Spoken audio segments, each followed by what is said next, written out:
one of the first, I guess, modalities that helped me really with my mother wounds specifically. So I've done lots, you know, I've done breathwork. I'm now a breathwork practitioner. I've done NLP. I'm now an NLP practitioner.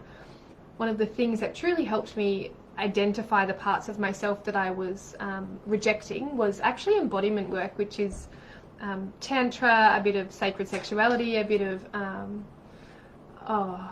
like secret women's mystery schools.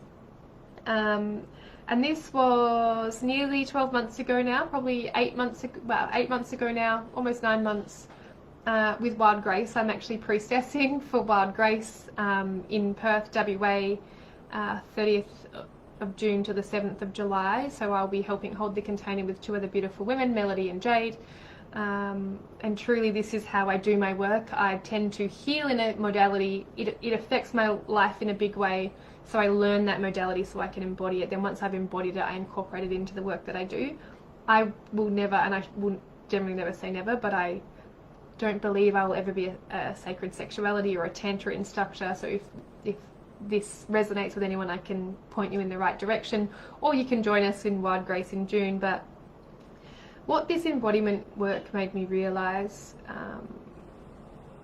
and this is probably the part where you need to take note for anyone that might be journeying mother wounds, is all of the places that I was rejecting the reflection of my mother within myself, which means I truly wasn't accepting myself. There wasn't a level of unconditional love, because it was I love myself as long as I don't show up in the world like this.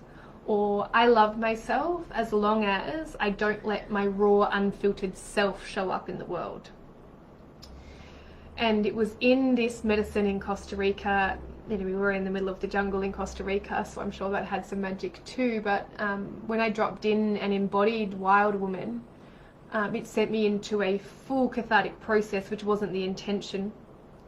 And the reason it sent me into a full cathartic process was because it was in that moment when I was in the essence of, so for those that aren't aware of this work, you know, you could journey lover, you can journey seductress, you can journey dark femme, and we did journey all of those, and they all had their own magic. But Wild Woman is like this primordial, raw, unfiltered, ugly, like unmasked, like completely unmasked, untethered version of yourself is how I would describe it. And it feels amazing to be in that energy. It is so liberating, it is so freeing. Like truly I felt like a wild animal. And the reason that this sent me into a process was because that is how I see my mother. So being on drugs, and you know, I'm studying plant medicines at the moment, and again, I truly believe, given that she's an addict, that this has given me a deeper understanding into her world. She's back on opiates, which I strangely enough like her on opiates. It chills her out. But there was a period of about 6 years where she was on meth. And there was a moment in time where someone sent me a picture on Facebook, and there's my mother. There's my mother in the middle of the town in Gelton, naked, and not in a good way, and obviously not in a healthy way.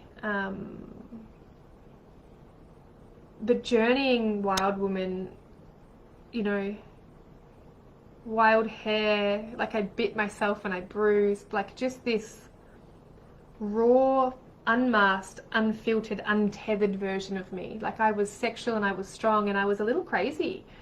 And it was beautiful and confronting because I saw my mother in me, and I saw all the places that I was rejecting myself, because I was rejecting the parts of me that were her, because I didn't want to show up the same way that she does in the world.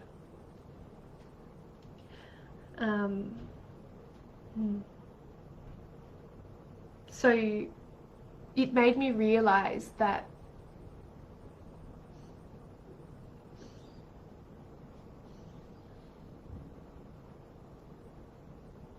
what we resist persists. And I was resisting myself. I was resisting my heritage. I was resisting my DNA. And as confronting as it was to receive that picture, and as heartbreaking as it was, I've always actually had a deep empathy for my mum. Even without having a relationship with her, I invited her to meet Lincoln when he was born. I didn't talk to her, but I allowed her to meet him, because I've always had this sense of she's in enough pain. You know, it sucks enough that she doesn't have a relationship with me and I'm amazing and I'm doing all of these amazing things. I didn't want to take anything else away from her. I also selfishly, if she passed away, which was a high possibility, she could overdose at any time, I didn't want to feel any guilt for withholding that life experience from her, or from myself as well, truly, if I'm being honest. Like, I've always wanted to reconnect with my mum, I just haven't had the ability to, or haven't thought she had the ability to. I also invited her to my wedding, and the same thing, she was at my wedding, but I didn't have a conversation with her. She was just there to probably appease my guilt and fulfill the need of my little girl to have some sort of relationship or some sort of connection to her. I'm trying to loop this back in out of story and back into the lessons that I can impart with you all to do some reflection and hopefully ignite a flame within you, whether it's your mother or your father or your brother or your sister, or relationship with yourself, to really give you, or hopefully share with you, some wisdom to create change within your worlds. So yeah, journeying the archetypes was big, but again, my situation's not the same as everyone's. My mum is a drug addict, and she still is, and we've had this conversation. She knows that I talk about her freely. I also had that conversation when I was there. She's comfortable with me talking about her. Like, truly, what she said was whatever you need. And I will get into that whole story and that whole reveal and how that was received in just a minute. I just want to make sure there hasn't been anything else pivotal in my journey that I can leave with you, so you can reflect and perhaps look at the same modalities. And NLP was a huge one. So this was before the embodiment work with Wild Grace, but I speak about this in my tell-all video. Me and my family have a lot of sexual assault trauma in our stories, and some of that involved, I'm being cautious because some of my family members don't like me to talk about it, and whilst I won't wear masks and I won't gag myself, it's taken me 35, nearly 36 years to unmask myself and stand in the world in truth. I'm trying to respect their boundaries as well, but let's just say the way in which me and my brothers were shown how to love was blurry, and there wasn't anything,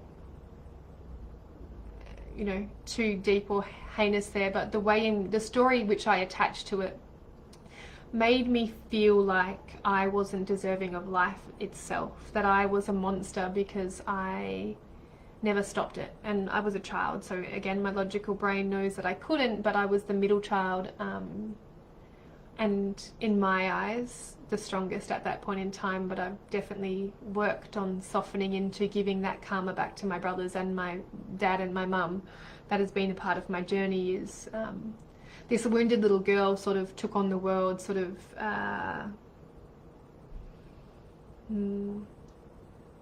decided that I was going to be the hero. So really then from that moment, from a little girl, stepped into this warrior archetype and really walled up my heart and took my sword and my shield into the world and sort of fought off demons. It both served me, but it also cost me, and it's taken me 3 years of deep diving into self to really come back into softening and come back into my heart and allow myself to be open but discerning. So the way NLP helped me was I actually spoke into my deepest fear. And what I ask of the women that work with me is, what are you most ashamed of? Like, what is the